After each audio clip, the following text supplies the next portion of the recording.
In this video series, we'll focus on how you can get started creating Kumiko. Kumiko comes in several different patterns, but today we'll focus on one of the most common, which is the square asa-no-ha pattern. Although Kumiko looks quite complicated, it's actually relatively simple to make once you break it down into its base components. If you've already picked up a set of my Kumiko jigs, the first thing you'll need to know is how to cut Kumiko strips and how to assemble the Kumiko grid. The Kumiko grid will be the base for your Kumiko panels. You can cut Kumiko strips out of several different types of wood. Walnut, maple, fir, basswood are all great options, but for the purposes of this video series, we'll focus on fir, which is a really easy option to pick up at your local home center. Let's clear this off and get started.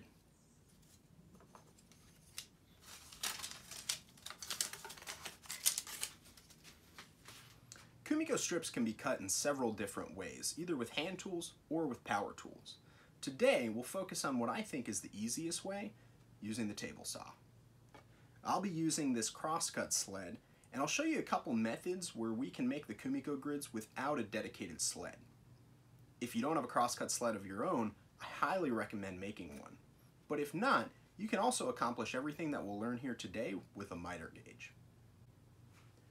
Today we'll be working with this piece of 1/2 inch by 4 inch fir that I picked up at my local home store. We'll need a piece of stock that's at least the width of our workpiece,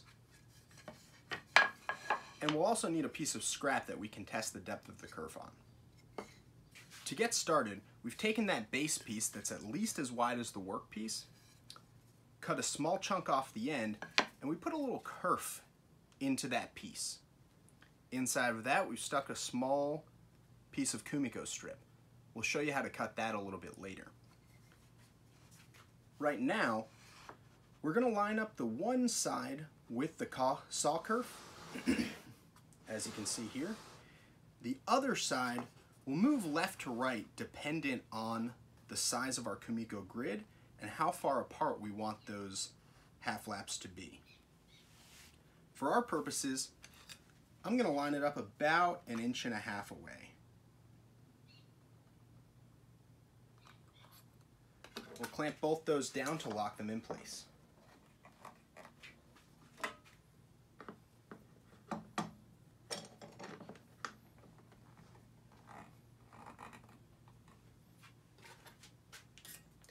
Next, we're going to take our scrap piece, which is the same width as our work piece,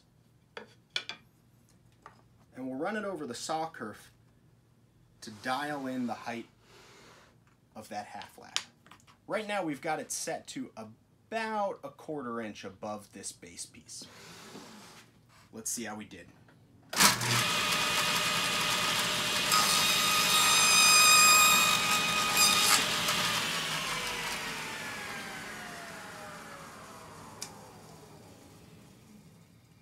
You can see here we're just shy. We're at about 7/16. So we're going to need to bump that up just a little bit, and we'll give it a second pass.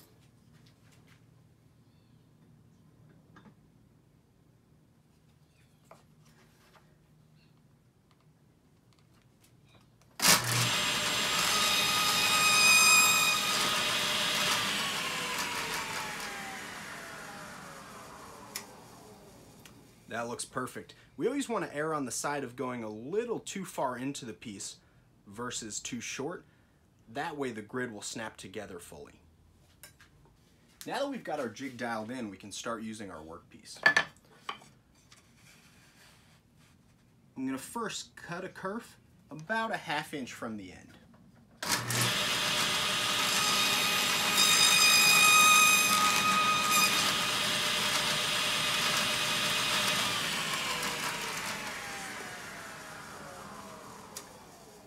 Now that we've got our starting point, we're going to move this over, set it on top of that Kumiko strip, and that'll allow us to make repeatable kerfs all the way along the workpiece.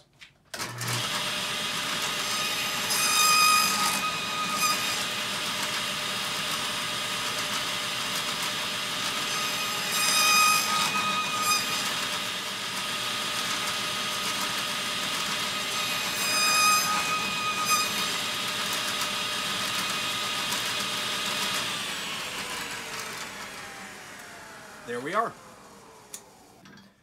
For this next step, we've taken aside our crosscut sled. We're going to insert this zero clearance table saw insert. I'll slowly raise up the table saw blade until it's just above the width of our workpiece.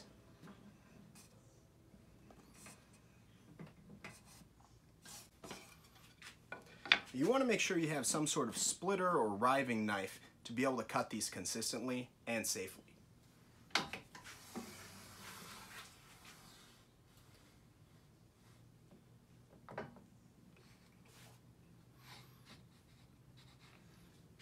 Now here we've moved the fence in to about 1/8 of an inch away from the saw blade. This is going to allow us to cut those Kumiko strips. Since we're cutting such small pieces, you really want to make sure you've got some sort of push block here.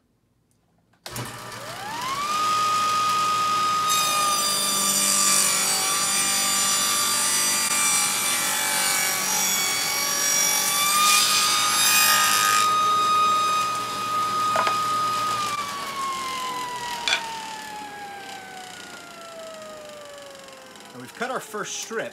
We're going to test it out on the kerfs that we made earlier. You can see this one's quite a bit too thick, so we've got to push that fence in a little bit more just to dial it in. Let's give it another shot.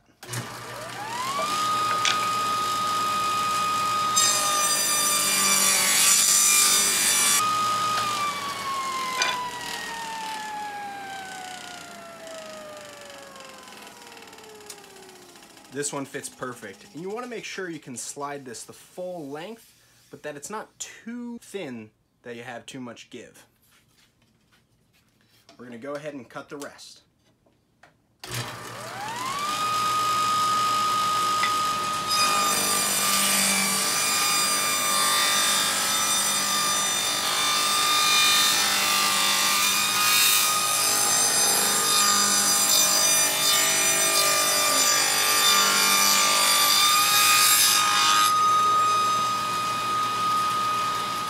Now that we've got all our strips cut, we can take out the crosscut sled again and start to cut them down to size.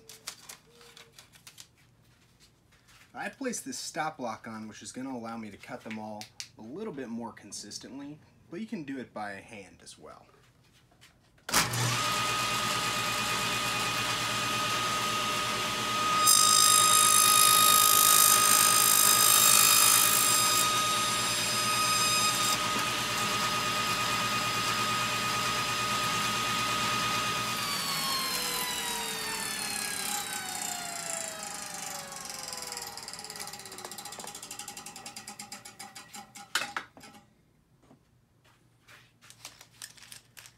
Now that we've got them all cut, we can start assembling some Kumiko panels.